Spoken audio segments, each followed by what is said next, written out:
Good morning, Marty. It's Friday, brother. Boom, boom. Oh, are we into? Oh, that's okay. That means you're an active young man. That means people want to get a hold of you, Marty, on a Friday. Boom, boom. Oh, hey, I'm excited. We got somebody making his absolute debut. His first podcast, first live show. Guy's never stepped in front of a camera before to do this. Robert Coe, Marty's joining us all the way from across the pond, Pond in London. across the pond in London. So Rob's joining us here in a few moments. Rob, I had you on the camera there for a few moments. I hit the wrong button. So Rob's joining us here in a few moments, Marty. He is sales dude, sales expert, entrepreneur expert. We're talking today, Marty, how to stand out in a sea of entrepreneurs. And then we're going to kick into the second half topic of how to start your day like a startup entrepreneur. And of course, Robert Coe is making his first guest appearance on any show, Marty, ever. Dude, ever. And he shows us. What an honor. I feel honored.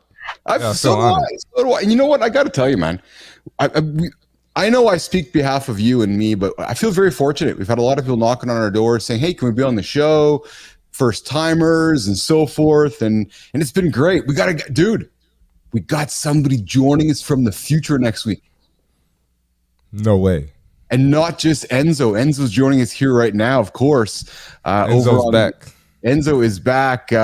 Hey, Nation, I want to give you guys all a heads up here. Enzo, if you could go and subscribe over to the Mornings in the Lab channel as well. I know you found us on Keith in the Lab. Anybody on the Keith in the Lab live stream, I want to invite you all to also go over to Mornings in the Lab on YouTube. Mornings in the Lab. Click on subscribe. That's our vertical stream. Numbers are going through the roof over there. Eventually, guys, we're really going to be moving most of our attention over there. So, Enzo, I invite you to head over there as well. Mornings in the Lab. But Enzo's joining us in the future, Marty.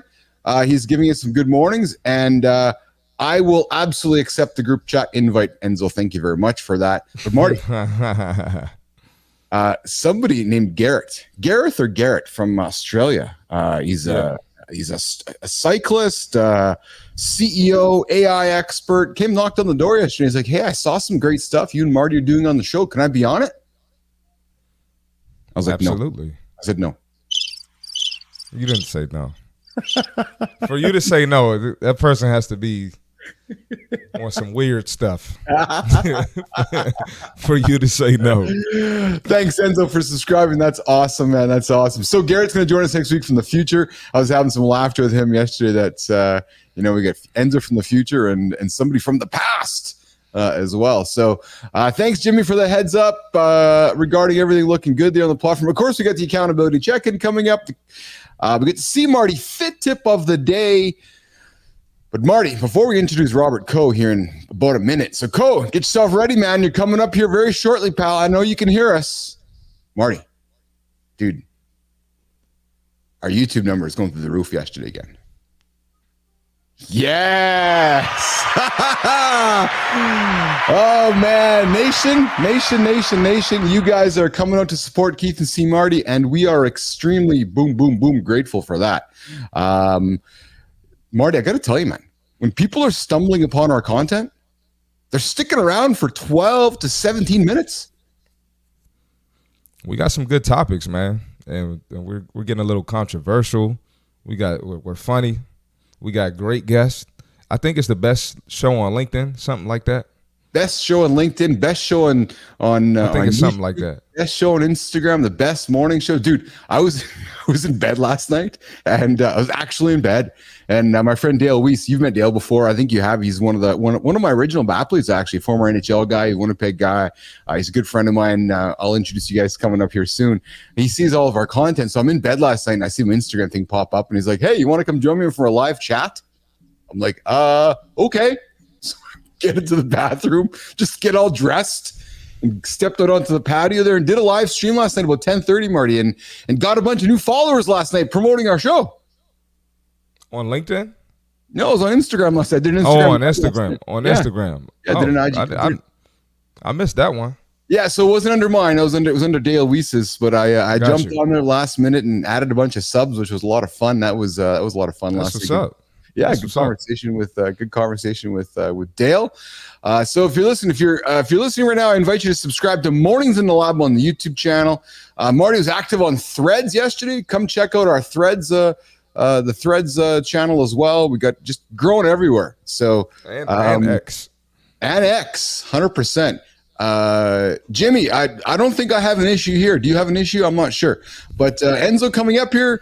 There you go. I told Marty the past students they needed that 90 Oura ring status to do snowboarding bed like at 9 p.m. and waking up at 6. That's Enzo, it. Man. That is it, Enzo. Enzo's rocking and rolling here today. So, hey, why don't we, without further ado, do people still say that anymore, Marty? Do people still say without further ado?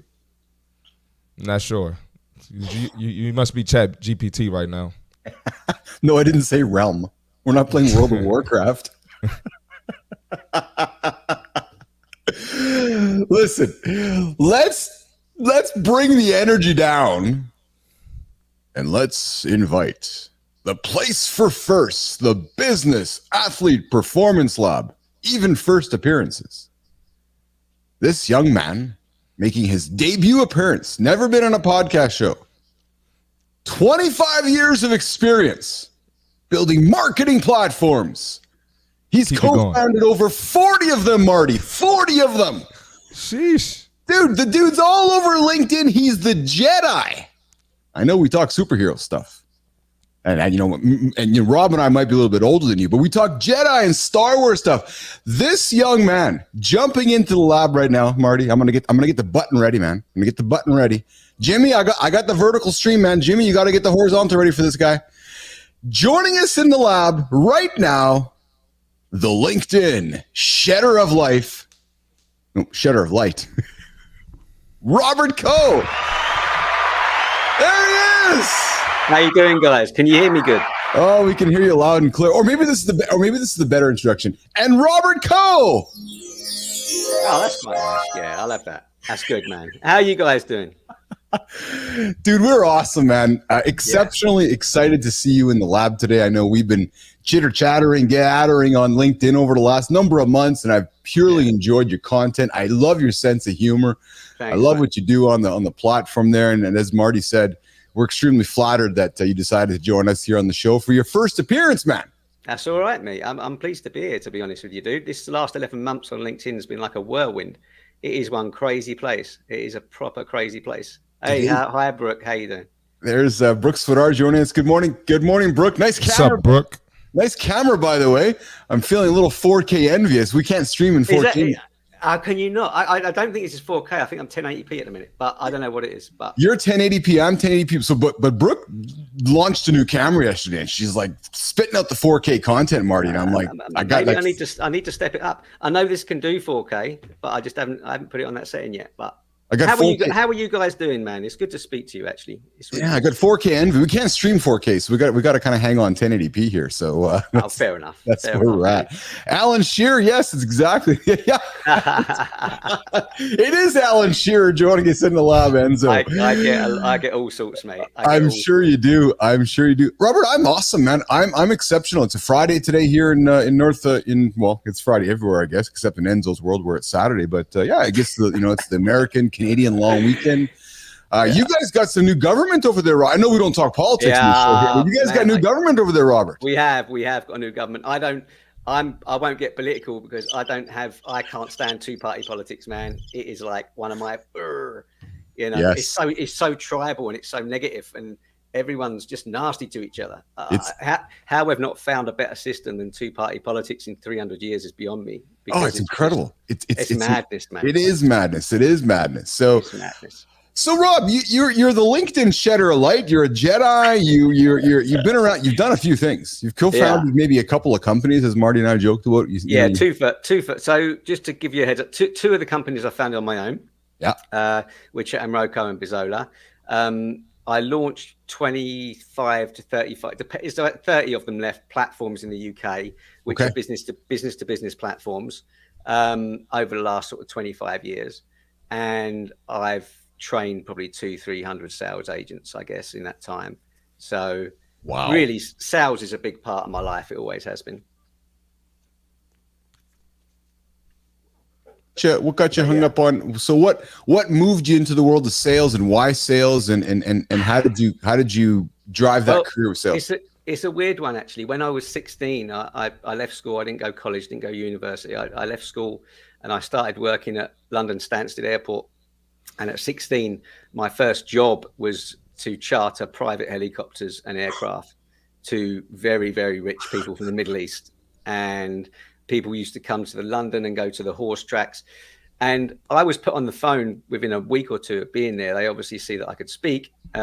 So I got, it was like sink or swim, I guess. So I was talking to guys worth an awful lot of money at 16 years of age, trying to sell them private trips on helicopters and aircraft.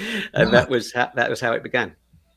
And then you found yourself having a skill for sales and communicating. Cause again, I watch your interaction on LinkedIn. I know we engage, and on the face of it, I'm getting to know you, but on the face of it, you're a great communicator, and sales is about communicating. So was that something you found you were good at? And you're like, hey, I'm pretty good at communicating. I can put some words together and I can convince people to give me their wallet.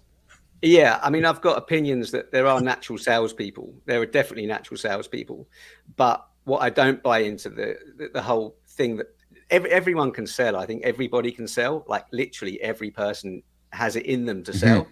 I was a natural, I guess, and I can teach people technique and things to say and objection handling.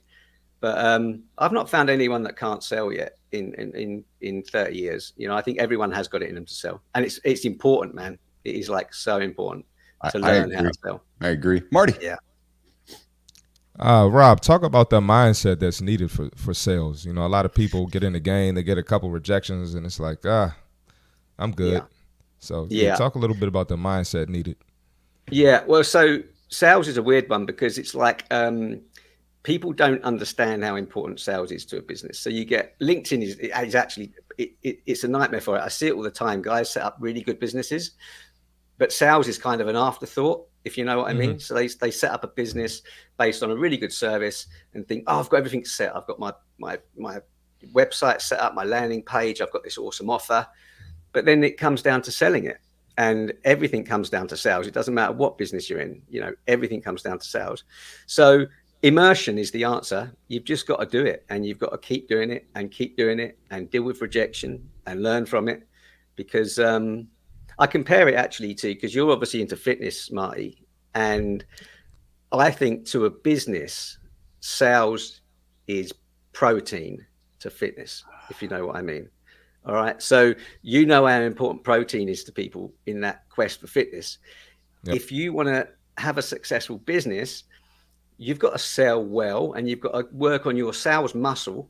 You've got to basically make that work, because that is literally, it's protein to a business sales. It's everything.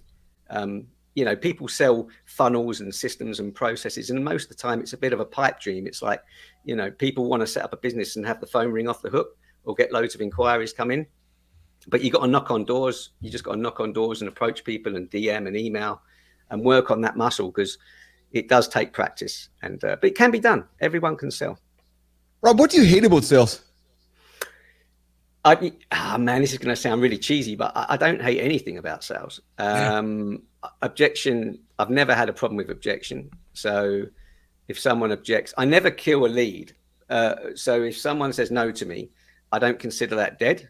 I consider that in the future. Yeah. So I'll always leave on good terms. You must leave on good terms, because then if I say to someone, look, I know this isn't right for you now, do you mind if I touch base in 6 months and see what you're up to? And they say, yeah, of course. That's fine, Rob. No problem. You're not killing the lead. An angry salesperson is going to struggle, because they're going to start taking objections and making it personal. And it's not personal, man. It's just business half the time. So I don't hate anything about sales, in truth. It's actually accepting, Rob, when you're in sales, that more often than not, you're going to be rejected. And I know that's a very obvious statement, but it's that emotional acceptance of that, isn't it? Just knowing that every single day, more people than not are going to say no, no, no, no, no, no, no. Yeah. Living with that, accepting that, and recognizing that when somebody says yes, you celebrate. Yeah, I read an article once that said the failure rate in life, in general, not just sales, like the failure rate in life is 90%, which means 9 times out of 10, when you when you're trying to do something new or you're trying to learn, you know, you'll trip over, you'll fail a lot, you know. And sales, we know this with startups, because startups struggle. They really, really struggle. Yes. I don't think there are bad businesses. I see businesses sometimes think, oh my God, that's not going to work. But they're very, very rare. I don't think there's a bad business. I just think people give up, you know. People get rejected a few times and they just give up. You've got to get through that 10%. I hate to say it, it's so cheesy when you say like all these things compound, because you read it on LinkedIn all the time.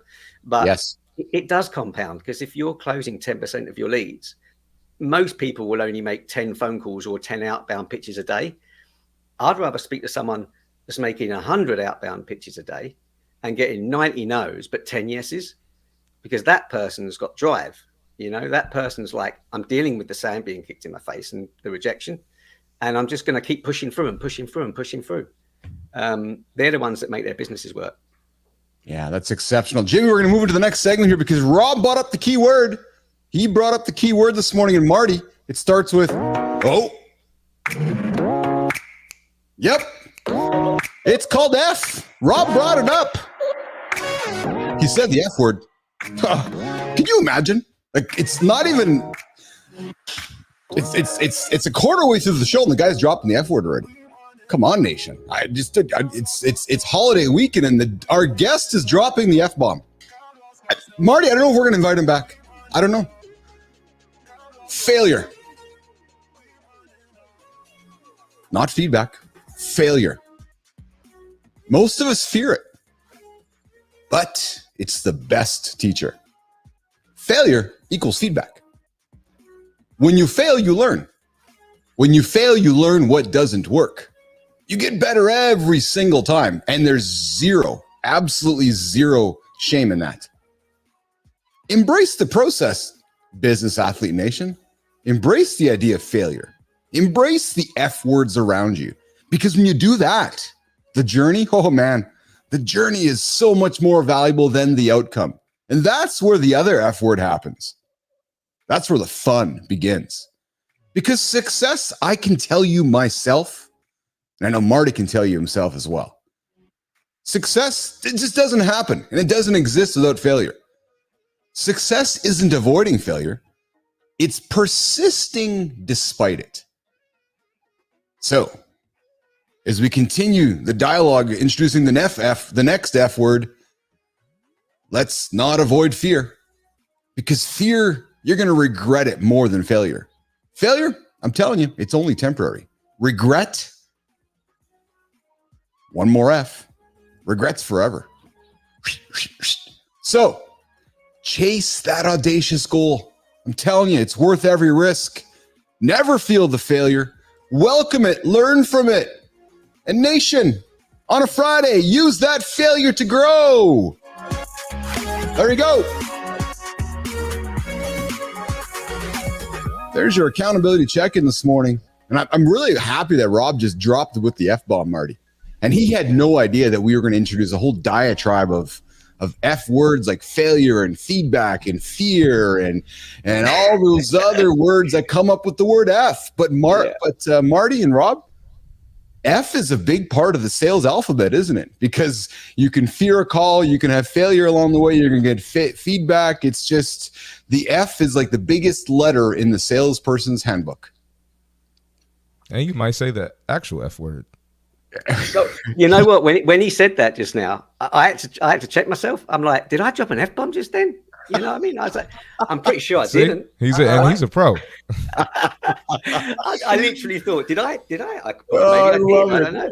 Rob's like, my first appearance, and I'm already dropping F-bombs on the show, these boys. Breakfast show, yeah. Awesome. There you go. All right, Marty, Rob, let's go to our key topic for today: how to stand out in a sea of entrepreneurs. And do you ever feel like, and Rob, when you're talking to your clients, you're talking to people you're working with, your agents, do people ever feel like they're that crowded face in a world of entrepreneurship?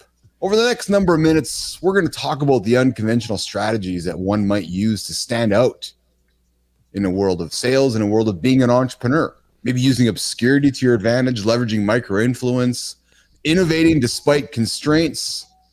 Let's get into it. Robert, you work with entrepreneurs every single day. You've started a couple companies. Marty, I'm going to start off with the first question and lob it over to you for number 2. But Rob, how can being obscure as an entrepreneur be an advantage to stand out in a sea of so many else, especially in the world of sales? Yeah. Rob Coe. Well, I dropped a post about this a few days ago about embracing what makes you different, basically. Yes. The problem that a lot of people see on their feed on LinkedIn is people suggesting they do things their particular way. So then you end up producing a load of clones, right? A load of people that aren't being themselves. And that's not going to work, because what happens is if you try to copy other creators on LinkedIn and sell in the same way as them, when someone bites and eventually wants to speak to you about becoming a client, the house is going to come crashing down, because they're going to realize you're not the person that they're seeing on the feed, or you're not the person that's been pitching them. You're someone completely different. So it's actually being different is just being yourself, and being yourself will get you clients, because then there's no nasty surprises when you eventually have to have that negotiation with them. And LinkedIn on the feed, I mean, I see it a lot again, and I don't mind. I can't DM everybody and say, look, I wouldn't do this. This isn't you. But I do feel like sometimes saying to them, I know this isn't you. You've kind of seen this somewhere else, and you've just twisted it a little bit and you've pumped it out there. But if someone replies to that and starts wanting to speak to you about business, you're not going to be that character. Do you know what I mean? So yes. lean into what makes you different. If you're an introvert, Marty, if you're shy, No, absolutely. A lot of people say when it comes to entrepreneurship, like, this market is saturated, so I don't want to hop in this business or hop in this career. How do you feel about a market being quote unquote saturated? What's your take on that, and how can someone avoid that feeling? Well, look, first things first, nothing's original anymore. So whatever idea you have has been done before, and it's been done like loads of times before, and loads of people are still doing what your idea is. Nothing is unique. Mm-hmm. So if you embrace that, your focus should be about how you look after people, your customer care. I've got some clients now that I've dealt with. This is their 22nd year of dealing with me. So I know these guys. These aren't clients anymore; they're friends. But you can do that pretty quickly. So when they say people buy people, I think that's true. That's like 100% true. And we've got to be careful, particularly small business owners that are just starting out, not to be tempted not to be themselves, because it won't work. It's like a recipe for disaster to try and be somebody else. So whatever idea you've got has been done before. You have to accept that. But by just being you, you'll attract the right sort of people anyway. Yeah, Rob, we are being inundated in a world of AI generated content, text and imagery and videos everywhere, and images, right? Yeah, and being fake has never been easier. Yeah. Building trust and building transparency as a salesperson has never been more important. Yeah. I know that when people come knock on my door and pitch slap me with, they DM me, and then all of a sudden they're just pitching me something, my response is usually, who are you? Yeah. Because we live in a world now, Rob, where we have the ability for you to get to know me over time. Yeah. And I don't know why people don't take the time to do that. How different is sales today, Rob, than it was maybe when you and I were growing up, where so I grew up in the world of Xerox, right? Knocking on doors. Now, cold calling is very different, Rob. Talk about cold calling in 2024 and the value or lack of value with it. Yeah. Firstly, I used to do office equipment back in the 90s. So actually, same thing. You get it. Yeah. Cost per copy contracts and stuff. Yes. Crazy. Yes. Right now, when it comes down to selling, basically there's a thing called there's trust to consideration metric, right, in sales, which is basically, I'll give you an example. If one of your two's best friends sent you a WhatsApp, right, and that WhatsApp just said, $995, dude, check this out, it's amazing, with a link, right? Yes. Now, if that's your best friend, you're going to open that link. Yes. And you're going to consider whatever it is, right? Because that trust bar, that trust to consideration bar, which is what it's called, is full, because you've known the guy 20 years. So all he said to you is $995, dude, check this out, and a link. You don't even know what it is, but you're opening the link and you're going to consider it, right? the problem with LinkedIn and with sales in general now is everyone wants to rush from point A to point Z, you know, like super quick. And they want that bar to be full. Well, I'm afraid it's not, because the minute you connect with someone on LinkedIn, they don't know you. So you're going to send, if you send them a DM with an offer on, that trust to consideration bar is 0. Yes. Right? You're going to, you might look, but I doubt you will. It will just get ignored in noise. Whereas if you bear in mind a friend of 20 years bar is full, you're looking at whatever they send you. So you've got to get that bar up to like 30, 40, 50% before you even send a DM. Yeah, before you, and you can do that by being yourself on the platform and by, you know, posting and sharing your character and having comments in, you know, comments are gold, by the way. If I was in sales now and I had my time again, man, comments would just get smashed, because if people are commenting on your content and you're then having a conversation with them, you've then got your trust bars getting filled up over every single conversation you have. Yeah, so it goes from 2% to 4% to 8%. When you get to a point you want to send a DM, they're not going to take offense. You know, they're not going to take offense. They're going to look at it, and they might be polite and say, dude, you know what, this isn't for me. But look, thanks so much for sending. You've got to build that bar, that trust bar of consideration up, because there is no shortcut, I'm afraid. This topic's fascinating to me, Rob and Marty, because I still see people today, I'll use the word, just spamming the inbox. Hey, Rob? Yeah. Yeah.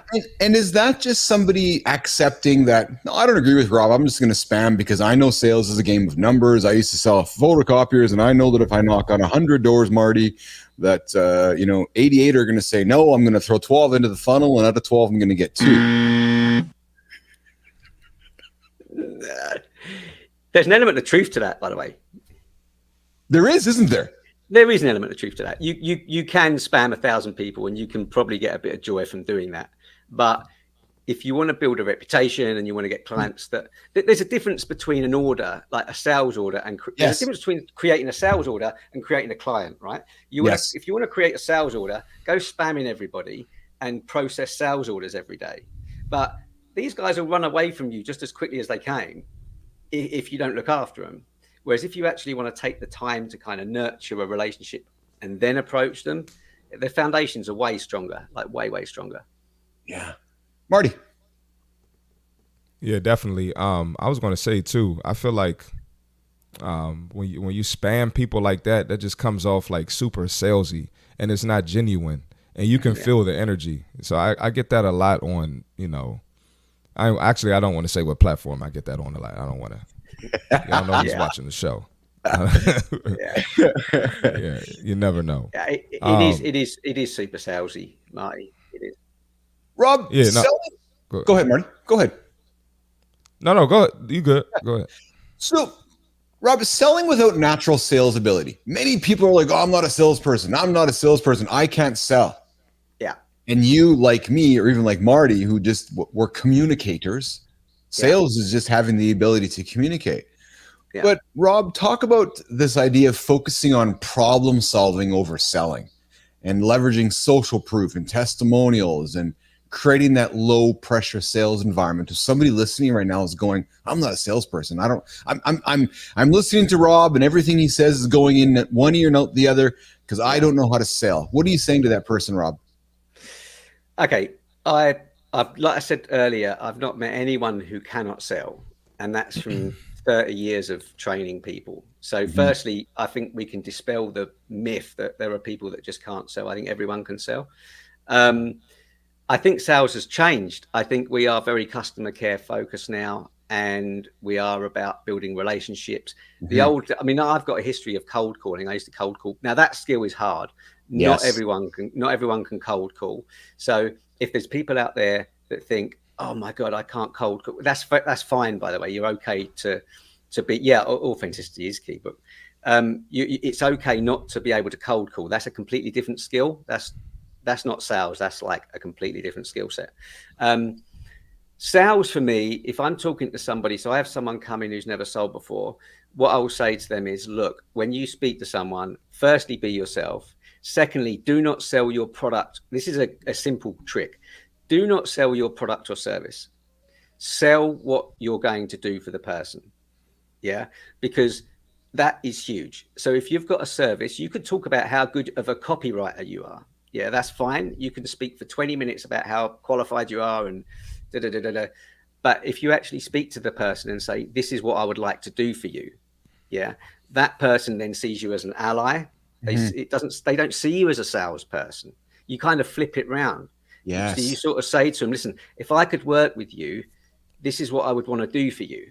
Yeah. Rather than this is my product, this is my product, this is my product, which is always how the focus used to be as to how great the product was. I think it's changed now. I think it's like, you know, sell yourself and what you want to do for the person. Yeah, yeah. Good morning, Sarvina. Thanks for joining us here this morning there, kid. Good to see you in the feeds. And Brooke, you're right, man. Authenticity is the absolute key. And again, a simple word that we all hang on. But let's pivot, Rob and Marty. I wanted to ask one more thing, Keith. Yeah. Rob, talk about the psychology when it comes to sales. Like the more you talk to people, you start to realize like these people are alike. You know, people are, you know, they think the same. You know how they're going to respond. You know who's interested, who's going to object, kind of just from the conversations, and you pick up on that after a while. Yeah. So I find personally the psychology of it is people naturally don't want to be sold to. It's kind of like we have a defensive mechanism that kicks in when you feel like you're being sold to. We've all been there in an electronic store or something, and someone comes up to you and the way to kind of flip that on its head, and I do it quite a lot when I speak to clients because it does work, is to give them complete control of the decision as to where this is going. So from minute one, from like moment one, when you speak to somebody, you will use language such as, listen, this might not be a good fit for you, but, you know, so you're kind of, they're not feeling like they're being sold to. They feel like someone is kind of giving them an option to make their life better or to do something that's going to help them. So if you use don't use language like you'll be missing. Fear of loss is gone. You know, fear of loss selling used to be huge. I don't think it works anymore. I think people kind of see through it a lot more.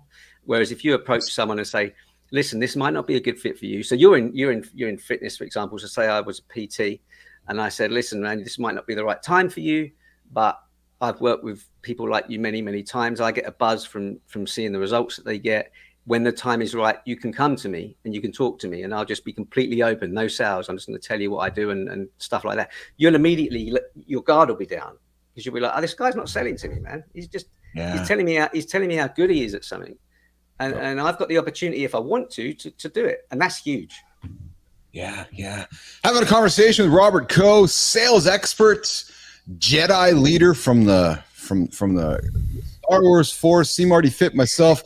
We're having the conversation right now about how to stand out in a sea of entrepreneurs. If you're a salesperson, sales is the most important mechanism in your business. Without Sales Nation, your entire business doesn't exist. You can put HR aside, you can put operations away, you can put every single person. You could get rid of your entire company if you have no sales. So, and Rob, it's funny because when I was growing, I used to see people will talk about, you know, every other important piece in the cog of the wheel of the business. Yeah. But we have no sales. You don't have a job without sales. You don't have a job without sales. You don't have a job without sales. People just forget how important sales is. So, you know, I really want to emphasize that one point. But Rob, before we, you know, continue our conversation, and we're going to bring Marty in for the Seamarty Fit tip here in a few moments, and then you know, go into the second part of our conversation on sales and how to stand out. But Rob, the contrarian view about standing out in a sea of entrepreneurs, is standing out, Robert Coe, always the best strategy? Standing out is it is. I mean, it does help. You know, if you're different, it does help at the end of the day, because we know what it's like on the feed. If you scroll the feed on LinkedIn and you're like, scroll, it's kind of, you're seeing 90% of the same stuff over and over again, right? Yes. So it's the 10% that are a bit different that you stop on and you read and you engage with. And, you know, so yes, you've got to lean into what makes you different. As we said earlier, that's massive in sales. You've got to lean into what is different. And some of the best sales reps I've actually worked with and seen are, if you met them, they're a million miles away from what you would consider a salesperson, you know, introverted, shy, quiet, but they sort of embrace that when they're pitching. You know, they're not over the top. They're not using language that isn't their own. which is just massive. I watch these videos of sales training from the 90s and early noughties and stuff, and it makes my skin crawl, because I'm like, anybody starting a business now, they cannot sell this way. It's just brutal. Yes. So listen, do stand out. Whatever your differences, if you can, I don't consider them differences anyway, but whatever your personality strong points are, lean into them. So if you're polite, charming, sweet, and nice and shy, then that's how you're going to speak to people, because that's who they're dealing with. So go here with me, Rob, because I suspect we're probably similar in age, and Marty is a couple of years younger than us. Yeah. Is sales ultimately I hate to say it, but is it the obvious generation differentiator? Because I'm selling different. You and I probably have learned. You talk about the 90s or 80s sales processes, right? We cringe looking at them. Like when I go in and sell, and Marty's like, "Bilous, you're actually selling that way?" Like, is it one of those things where you're like, "Oh, there's the old guy doing his thing. There's a better way." Well, listen. I mean, everyone sells in their own way, and that's important to stress. Yes. So there are people that sell harder, and that's how they sell, and they probably do very, very well from it. The problem I have is that everyone wants to be that person.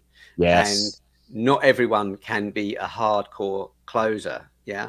Mm-hmm. It's like, I remember years and years ago, friends of mine, we would set ourselves challenges, which is to close a deal without mentioning the product, or, doing something crazy on a phone call because you've got complete faith in your ability to sell something, that sort of skill.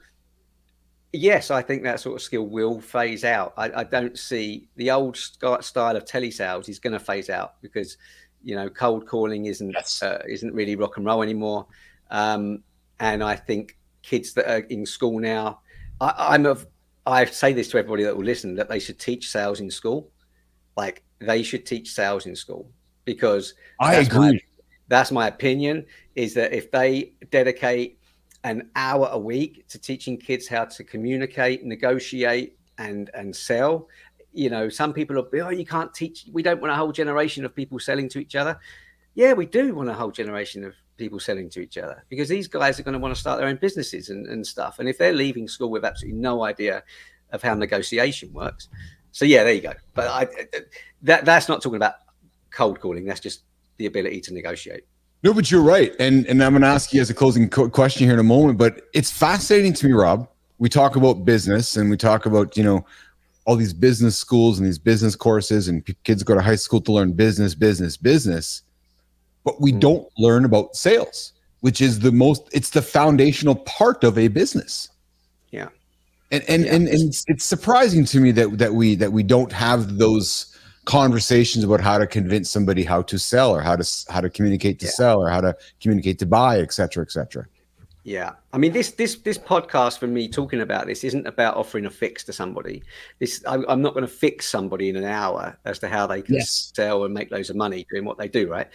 The point of this for me is to say to people, I've seen businesses fail that shouldn't have failed. Right? They're good businesses and they're good services. The only reason they've failed is the person that started the business hasn't addressed the fact that they need to exercise their sales muscle better, because it is everything, And if someone listens to this and they think, "Man, I've got to get better at sales," then that's his job done for me. If one person thinks I've got to get better at sales, I'm going to read a bit more. I'm going to watch a few. I'm going to follow a few more people on. There's some amazing salespeople on LinkedIn. Follow them, learn from them, and put it into practice. That's the key. Don't just feed your brain with loads of knowledge. Get on the DMs, get on the emails, get on the phone. Practice your pitching and it's like riding a bike. I compare it to that a lot. Mm-hmm. When you learn to ride a bike, it is a nightmare. You fall off. But you know what? Once you learn to ride it, you're done for life. Yeah. Sales is like that. I've seen the penny drop with people that I've trained, and all of a sudden when the penny drops and they can sell, they're like, "Oh man, that wasn't that hard." And it's like, no, not really. You've just got to know what keys you need to unlock the doors. It's different for everybody, but you've just got to work the muscle like seriously hard as a new business owner, and not neglect it, which is what everyone's tempted to neglect it, because they just want to create sales funnels, and they get sold ideas of, if you just have a nice landing page or a great pitch deck, you're going to make loads of money. It's like, you're not, because at some point it turns from a offer to a negotiation to a deal, and that's going to take sales skill, and you have to exercise that muscle. It's the protein for your business. Yes, absolutely. So Nation, here's our conversation wrapping up with Robert Coe on how to stand out in a sea of entrepreneurs. Coming up in a minute, we get the Seamarty Fit tip. And then we're going to dig into from sleep to success, how to start your day like a startup entrepreneur. Rob's been doing it for a couple of years here. We're going to get into his morning routine, the things he talks about with his agents and people he works with, and how they successfully start their day. But Rob, Marty, one quick last question regarding our last conversation. One nugget, Robert Coe, that you would give somebody as they're listening right now, how to stand out in a sea of entrepreneurs. One nugget. Oh, mate, that's a tough one. I mean, the only thing I would say to him is, well, for one, if you're watching this and you're not engaging on LinkedIn, that's a big one, without question. I don't care, how solid you think your business is. Get yourself out there and build your own personal brand. I hate that phrase, personal brand, but it is what it is. Get yourself out there, get people to understand who you are and what makes you tick. Because then when you pitch them and you basically just got to be yourself. I know that sounds cheesy and you read it all the time, but don't pretend to be somebody else. Use LinkedIn, use whatever platforms you want to put your personality out there. And then you start pitching people. And going back to that trust bar of consideration thing I spoke about earlier, please don't. The biggest piece of advice, actually, this is the big one. Don't ignore that bar. Have that bar in your head all the time. Before you hit that send button, how far is my bar filled with this person? Yeah. If it's at like 0 or like 1%, do not send that email. Yeah. Just don't do it. Just wait like a month or two till you've had a few conversations with these people. Even if you get up to 10, 20%, going back to the whole, your friend sending you a WhatsApp and you opening it without prejudice or even thinking about what the hell the link is, you're just opening it because of who it's from. That's your focus. Get to that point with your prospects. Yeah. We're filling the trust bar with sales and entrepreneurship with Robert Coe. And I'll tell you right now, we're going to fill the trust bar. Oh yeah. If you're looking for some fitness tips, this is the fitness tip you want to hear from Seamarty Fit, the fit tip of the day, my friend. It's over to you, pal. Let's do it. Y'all know exactly what time it is. Let's get the fitness tip for the day, all right? Achieving any audacious goal starts at the gym. Let's talk about it. The benefits of a consistent workout routine goes beyond fitness, and we talk about that a lot on here. It's the foundation for success in every other aspect of your life. Here's why. Improve sleep quality, boost your energy levels, builds discipline and structure, promotes better decision-making, strengthens your immune system, can't be effective if you're sick, reduces stress and lifts your mood, can't be effective if you're in an irritable mood, right? Getting on everyone's nerves around you, provides a daily sense of achievement. Achieving any audacious goal starts at the gym. Get your fitness routine right and everything else falls into place. The gym is everything. Stay committed, stay disciplined, and watch your life transform. That's the fitness tip for today. There he is, the fit tip of the day. We drop it every single day, Nation. Give you guys something to consider with our accountability check-in and the fitness tip of the day. Give you something to wrap your head around, to get excited about, to maybe move you in the right direction today. So Seamarty Fit tip every day here, Monday to Friday, mornings in the lab with Keith, Seamarty Fit, and everybody like Rob Coe. So now we are going to move our conversation to entrepreneurs. How to start your day like a startup entrepreneur. Do you ever wonder how top entrepreneurs kickstart their day for maximum productivity and success? Let's talk to Robert Coe, how he's been doing it for 500 years, because he is Yoda. Do you know what? When I saw this was on the subject list, I did have a smile and a laugh to myself, because I'm about to upset an awful lot of gurus on this platform when I say what I say. We love that here. We condone that here. Yeah, it was funny. I read it and I was like, oh, okay, I'll roll with this. I'll see where this goes. Exceptional. Go for it, Rob. I get up between 6 and 7, like no set time. just whenever I get woken up by the dog or the youngest child or one of the cats. I live in a bit of a zoo, so it's like, you know, I get woken up by something. I don't need an alarm clock. The gym is big, man. I'm in the gym at 8:30 in the mornings, and I'm doing 45 minutes in the morning in the gym. And I have a strange relationship with the gym. I get hooked on it for months and months and months, and then, like everybody, I'll have a dip where I'll have a day or two off, and then it'll be like a week, and I'll be like, oh my god, and then it becomes a habit, and it's a nightmare. But no, every morning 45 minutes in the gym. And coffee, man, just lots of coffee. I have a lot of coffee, really, and tea. But yeah, other than that, there's no ice baths, and there's no like 4:30 rises for me. And when I read that on LinkedIn, I'm like, should I feel bad about not getting up at 4:30 and having a 10-mile run and an ice bath? Because I feel like that's the way to make loads of money. But no. So yeah, I just get up when I get woken up by. I wake up when I get woken up by another little small living thing. And then I'm up. By any small living thing come crawling on your body. It's like, Dad, it's time. Yeah, mate. Yep. That's not far off the truth, dude. That's not far off the truth. So establishing a consistent wake up time, Rob, you just said that you get up when you get up. Like, you're not too neurotic on, I got to be up at 3 o'clock or 4 o'clock or 5. You know, you've been around the planet you've been around long enough on this planet where you're like, no, it's time to get up and time to get going. Eh? Yeah, seven is a cutoff, man. I'm up at 7. Like 7 a.m. is it for me. So I will always be up at 7, and normally it's about 6:30. Yeah. I can't lay in on weekends either. I don't know. I mean, as a kid, when I was in my 20s, I used to be able to lay in. I used to be able to sort of lay in. Mind you, that was probably because I was hammered the night before. But I used to be able to lay in the mornings because I'd been out the night before. But now I've been But in my 30s, 40s, and now 50s, I can't lay in, man. I've got to get up as soon as I'm awake. I'm like, I've got to get out of bed. Yes. Are you a meditator? Do you spend any time meditating? How do you weave the mental practice into your life, Rob? No, I don't meditate. I wouldn't, and again, I completely respect people that meditate. I 100% respect people that meditate. But if I see a post or a thread on LinkedIn about meditation, I will politely sort of step back, because I don't want to be hypocritical, and say, oh, that sounds great, because I don't really understand. Mindfulness is big for me. Like I went through some tough times probably about 10 years ago. Okay. And I decided to read a lot of books on mindfulness. So if ever I speak to anybody about, my head's busy, life is stressful, right? I just say to them, read books on mindfulness. Just go out there and read 2 or 3 books on mindfulness. Try and control living in the now. Don't stress about stuff from the past too much, because you can't control it. And the future hasn't happened yet. Do you know what I mean? So it's kind of like, for me, it's not meditating. It's just understanding that all I can control is now. And I'm not going to waste energy on it thinking about, I've read that we spend like 5% of our time living in the present, and 95% of our time living in the past or the future. That's mind blowing.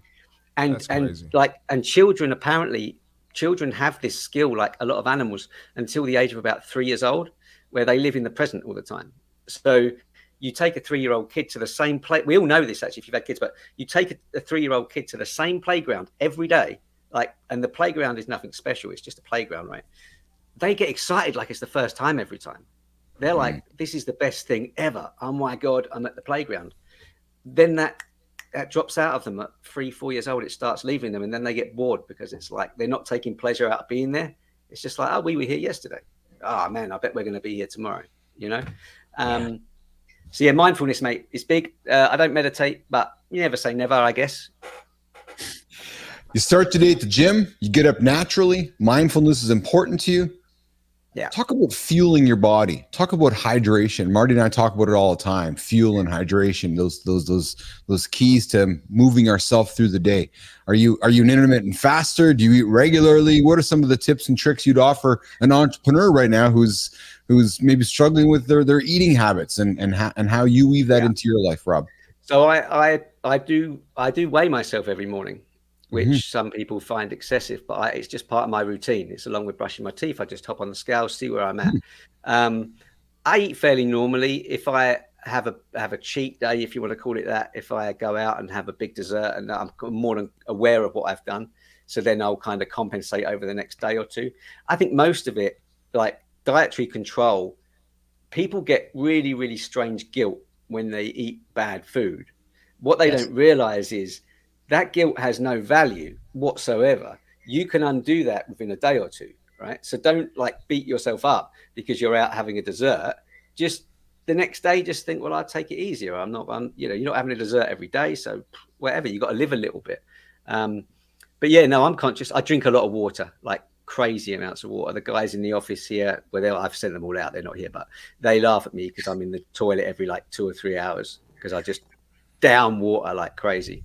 But it's good for the skin, man, and it just makes you feel better. Hey, Marty's a big proponent. If he gets his gallon of water in a day, I'm chugging water all the time. And Robert, I can joke with you. I joke with Marty that you hit your 50s, and man, those going to the bathroom just takes that much longer now too, doesn't it? Yeah, I wondered if we'd hit that one. The flow takes a little longer getting out of the tap. Well, no, I don't have, mate. I'm not going to get into details, but I tell you what. Weirdly, I've hydrated myself better in my 40s and 50s than I ever did. Yes. So I actually think a lot of it, mate. A lot of it may not be age related. It may be because you're aware that you need to drink more water. Is that what it is? Oh, so you're saying, Bill, to stop drinking water after 10 o'clock at night, so I'm not getting up at 3 in the morning to pee all the time? Is that what you're telling me? I'm going to stick with that. I'm going to stick with that theory, mate, for sure. I think that's what it is. But in my 20s and 30s, I wasn't water consumption for me was like, it just didn't happen. I all through my 20s, I can tell you now, I very rarely drank water on its own. I would have tea, coffee, a beer or whatever. But it's only as I got older, I realized the importance of it and how it affects your mood. Like, it's crazy. Like if I'm struggling to solve a problem, I'll drink a big glass of water, come back to it 20 minutes later, and I don't know what the hell happens, but you just feel clearer. And that's me. I mean, that could be psychological for me, but if I'm having issues with something or I've got a brain block, I'll just have a big glass of water, give it 10, 15 minutes and go at it again. And it makes it easier. But hey ho. That's valuable advice, because I like that, right? You're like, it's a health benefit, right? I mean, Well, it is, but you've also shared, Rob, that mindfulness is important to you. So as I'm listening to you speak, Marty, Rob's talking about, okay, when I get into a stressful situation, you have taken up you've taken up mindfulness over your life. So I'm hearing you say, yeah, I'm going into a stressful situation. I'm going to step back. I'm going to create awareness out of the moment. I'm going to go drink some water. Yeah. I'm going to assess it, and then I'm going to move forward. Yeah. That's pretty much what I've heard you say.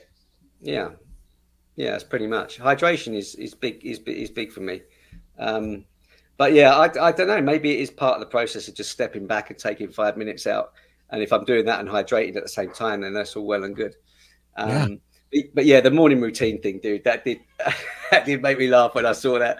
I thought, what road should I go down here, man? Should I just peddle this lie that I'm up at 5 a.m. hitting the road and doing 5-mile runs? And I thought, no, I can't do that, man, because I'm downstairs making a cup of tea. But the funny thing is, though, your routine, as you've explained it to myself and Marty, is quite relatable, and to many would still struggle with what you're doing, right? Because you're talking about mindfulness is important. You're talking about getting your water in. You're talking about going to the gym.